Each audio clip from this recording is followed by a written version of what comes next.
ഇന്ന് നമ്മൾ വായിച്ച് ധ്യാനിക്കുക 2 മക്കബായർ 8-ാം അധ്യായമാണ്. മക്കബായ വിപ്ലവം.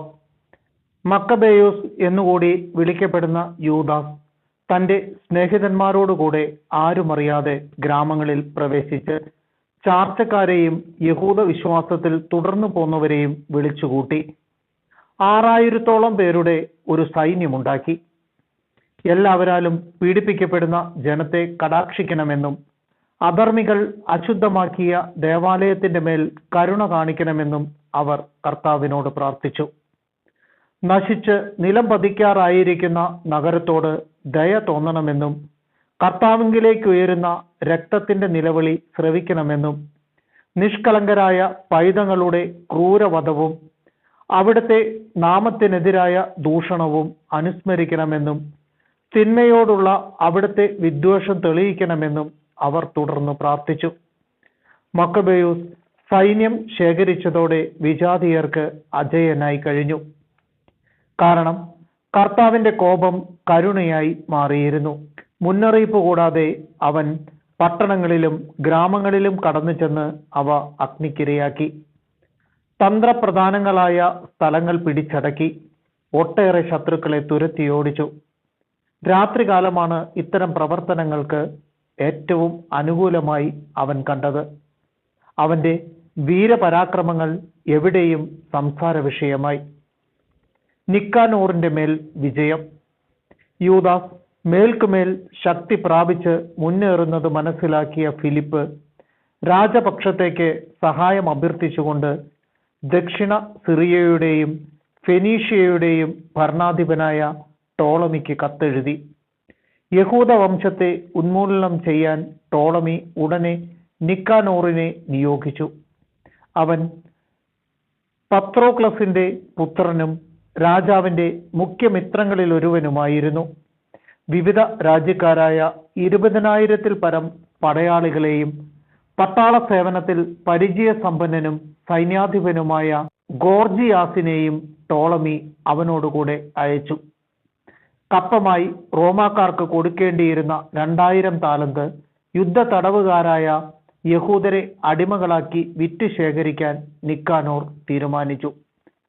1 താലന്തിന് യഹൂദരായ 90 അടിമകൾ വിൽക്കപ്പെടുമെന്ന് അവൻ തീരദേശ നഗരങ്ങളിൽ ആളയച്ചു പരസ്യപ്പെടുത്തി. സർവശക്തന്റെ ശിക്ഷാവിധി തന്റെ മേൽ പതിക്കാറായെന്ന് അവൻ അറിഞ്ഞില്ല. നിക്കാനോറിന്റെ പടയേറ്റത്തെക്കുറിച്ച് അറിവ് കിട്ടിയ ഉടനെ യൂദാസ് അനുയായികളെ വിവരം ധരിപ്പിച്ചു. അവരിൽ ഭീരുക്കളും ദൈവത്തിന്റെ നീതി നിർവഹണത്തിൽ പ്രത്യാശയില്ലാത്തവരുമായവർ പലായനം ചെയ്തു. മറ്റുള്ളവർ തങ്ങൾക്ക് അവശേഷിച്ചിരുന്ന വസ്തുവകകൾ വിറ്റു. യുദ്ധത്തിന് മുൻപ് തന്നെ തങ്ങളെ വിറ്റുകഴിഞ്ഞ അധർമ്മിയായ നിക്കാനോറിൽ നിന്ന് രക്ഷിക്കണമേ എന്ന് അവർ കർത്താവിനോട് പ്രാർത്ഥിച്ചു. തങ്ങളെ പ്രതി അല്ലെങ്കിലും കർത്താവ് പിതാക്കന്മാരോട് ചെയ്ത ഉടമ്പടിയും തങ്ങൾ ധരിക്കുന്ന അവിടുത്തെ വിശുദ്ധവും മഹനീയവുമായ നാമവും ഓർത്തെങ്കിലും ഇത് ചെയ്യണമെന്ന് അവർ പ്രാർത്ഥിച്ചു. മക്കബേയൂസ് 6000-ഓളം വരുന്ന തന്റെ സൈന്യത്തെ വിളിച്ചുകൂട്ടി.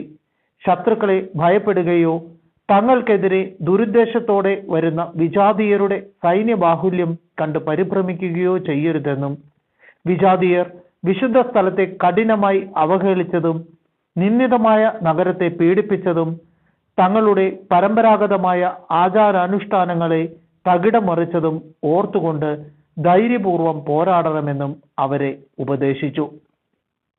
അവൻ വീണ്ടും പറഞ്ഞു, അവർ ആയുധത്തിലും സാഹസ കൃത്യങ്ങളിലും ആശ്രയിക്കുന്നു. നമുക്കെതിരെ വരുന്ന ശത്രുക്കളെയും ലോകം മുഴുവനെ തന്നെയും അങ്കുലി ചലനം കൊണ്ട് തറപറ്റിക്കാൻ കഴിയുന്ന സർവശക്തനായ ദൈവത്തിലാണ് നമ്മുടെ പ്രത്യാശ. ദൈവം തങ്ങളുടെ പൂർവികരെ തുണച്ച സന്ദർഭങ്ങളെയും യൂദാസ് പരാമർശിച്ചു. സെന്നാകെരീബിന്റെ കാലത്ത് ശത്രുക്കളിൽ 1,85,000 പേർ കൊല്ലപ്പെട്ടു. ബാബിലോണിൽ വെച്ച് ഗലാത്യരുമായുണ്ടായ യുദ്ധത്തിൽ മക്കദോനിയരുടെ 4,000 പേരുൾപ്പെടെ 8,000 പേരടങ്ങുന്ന യഹൂദ സൈന്യം അണിനിരന്നു. മക്കദോനിയർക്കെതിരെ ആക്രമണം ശക്തമായപ്പോൾ ഉന്നതത്തിൽ നിന്ന് ലഭിച്ച സഹായത്താൽ അവർ 1,20,000 പേരെ വധിച്ചു. ധാരാളം കൊള്ള മുതൽ കരസ്ഥമാക്കി. യൂദാസിന്റെ വാക്കുകൾ സൈന്യത്തിന് ധൈര്യം പകർന്നു. തങ്ങളുടെ നിയമത്തിനും രാജ്യത്തിനും വേണ്ടി മരിക്കാൻ അവർ സന്നദ്ധരായി. അവൻ സൈന്യത്തെ 4 ഗണമായി തിരിച്ചു. 1500 പേർ അടങ്ങുന്ന ഓരോ ഗണത്തിന്റെ ചുമതല തന്റെ സഹോദരന്മാരായ ഷിമയോൻ, ജോസഫ്, ജോനാഥൻ എന്നിവരെ ഏൽപ്പിച്ചു. വിശുദ്ധ ഗ്രന്ഥം ഉച്ചത്തിൽ വായിക്കാൻ എലയാസറിനെയും നിയമിച്ചു. സഹായം ദൈവത്തിൽ നിന്ന് എന്ന് അടയാളവാക്കും നൽകി. അതിനുശേഷം അവൻ തന്നെ ആദ്യ ഗണത്തെ നയിച്ചുകൊണ്ട് നിക്കാനോറിനോട് പൊരുതി. സർവശക്തന്റെ സഹായത്തോടെ അവർ ശത്രുക്കളിൽ 9000-ലധികം പേരെ കൊന്നൊടുക്കി. നിക്കാനോറിന്റെ പടയാളികളിൽ ഒട്ടേറെ പേരെ മുറിവേൽപ്പിക്കുകയും അംഗഭംഗപ്പെടുത്തുകയും ചെയ്തു. അങ്ങനെ അവൻ ശത്രുക്കളെ തുരത്തി. തങ്ങളെ അടിമകളായി വാങ്ങാൻ വന്നവരുടെ പണം അവർ പിടിച്ചെടുത്തു. ശത്രുക്കളെ കുറെ ദൂരം പിന്തുടർന്നതിന് ശേഷം നേരം വൈകിയതിനാൽ അവർ മടങ്ങിപ്പോന്നു.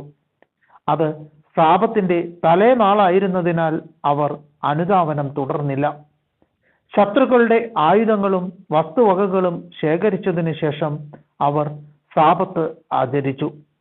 ആ ദിവസത്തിനു വേണ്ടി തങ്ങളെ കാത്തുരക്ഷിക്കുകയും കരുണയുടെ ആരംഭമായി അതിനെ നിശ്ചയിക്കുകയും ചെയ്ത കർത്താവിന് അവർ കൃതജ്ഞതയും സ്തുതിയും അർപ്പിച്ചു. സാപത്ത് കഴിഞ്ഞപ്പോൾ കൊള്ളമുതലിൽ ഒരു ഭാഗം പീഡനങ്ങൾക്ക് വിധേയരായവർക്കും വിധവകൾക്കും അനാഥർക്കും അവർ നൽകി. ബാക്കി തങ്ങൾക്കും തങ്ങളുടെ മക്കൾക്കുമായി വിഭജിച്ചെടുത്തു. അനന്തരം അവർ പൊതുപ്രാർത്ഥന നടത്തി. കൃപാലുവായ കർത്താവ് തന്റെ ദാസരോട് പൂർണ്ണമായി അനുരഞ്ജനപ്പെടണമെന്ന് യാചിച്ചു. അവർ തിമോത്തേയോസിന്റെയും ബക്കിദസിന്റെയും സേനകളോടുള്ള സംഘട്ടനങ്ങളിൽ 20,000-ലധികം പേരെ കൊല്ലുകയും ചില ഉയർന്ന ശക്തി ദുർഗങ്ങൾ പിടിച്ചടക്കുകയും ചെയ്തു. വളരെയധികം കൊള്ള മുതൽ കൈവശപ്പെടുത്തി. പീഡനങ്ങളേറ്റവർക്കും അനാഥർക്കും വിധവകൾക്കും വൃദ്ധർക്കും തങ്ങളുടേതിന് തുല്യമായ ഓഹരി നൽകി. ശത്രുവിന്റെ ആയുധങ്ങൾ ശേഖരിച്ച് തന്ത്രപ്രധാനമായ സ്ഥാനങ്ങളിൽ സൂക്ഷിക്കുകയും ബാക്കിയുള്ള കൊള്ള മുതൽ ജെറുസലേമിലേക്ക് കൊണ്ടുപോവുകയും ചെയ്തു. തിമോത്തേയോസിന്റെ സേനാനായകനെ അവർ വധിച്ചു. അവൻ അതിനീചനും യഹൂദരെ വളരെയധികം പീഡിപ്പിച്ചവനുമാണ്. വിശുദ്ധ കവാടങ്ങൾക്ക് തീവച്ച കലിസ്തേനസും മറ്റു ചിലരും ചെറിയൊരു വീടിനുള്ളിൽ അഭയം പ്രാപിച്ചിരിക്കുകയായിരുന്നു. അവരെ യഹൂദർ തങ്ങളുടെ പിതാക്കന്മാരുടെ നഗരത്തിൽ വിജയോത്സവം ആഘോഷിക്കുന്ന വേളയിൽ അഗ്നിക്കിരയാക്കി. അവർക്ക് തങ്ങളുടെ അധർമ്മത്തിനു തക്ക പ്രതിഫലം കിട്ടി. അഭിശപ്തനായ നിക്കാനോർ യഹൂദരെ വാങ്ങാൻ 1000 വണിക്കുകളെ വരുത്തിയിരുന്നു. എന്നാൽ താൻ പുച്ഛിച്ചു തള്ളിയ യഹൂദർ തന്നെ കർത്താവിന്റെ സഹായത്താൽ അവനെ പരാജിതനാക്കി. സ്ഥാനവസ്ത്രങ്ങൾ അഴിച്ചു മാറ്റി ഒളിച്ചോടുന്ന അടിമയെ പോലെ പലായനം ചെയ്ത് അവൻ അന്ത്യോക്യയിലെത്തി. സ്വന്തം സൈന്യത്തെ നശിപ്പിക്കുന്നതിൽ മാത്രമേ അവൻ വിജയിച്ചുള്ളൂ. ജെറുസലേം ജനതയെ അടിമകളാക്കി റോമാക്കാർക്ക് കൊടുക്കുവാനുള്ള കപ്പം ശേഖരിക്കാമെന്ന് ഏറ്റിരുന്ന അവൻ യഹൂദർക്ക് ഒരു സംരക്ഷകൻ ഉണ്ടെന്നും അവിടുത്തെ നിയമം അനുസരിക്കുന്നതിനാൽ അവർ അജയ്യരാണെന്നും ഏറ്റുപറഞ്ഞു.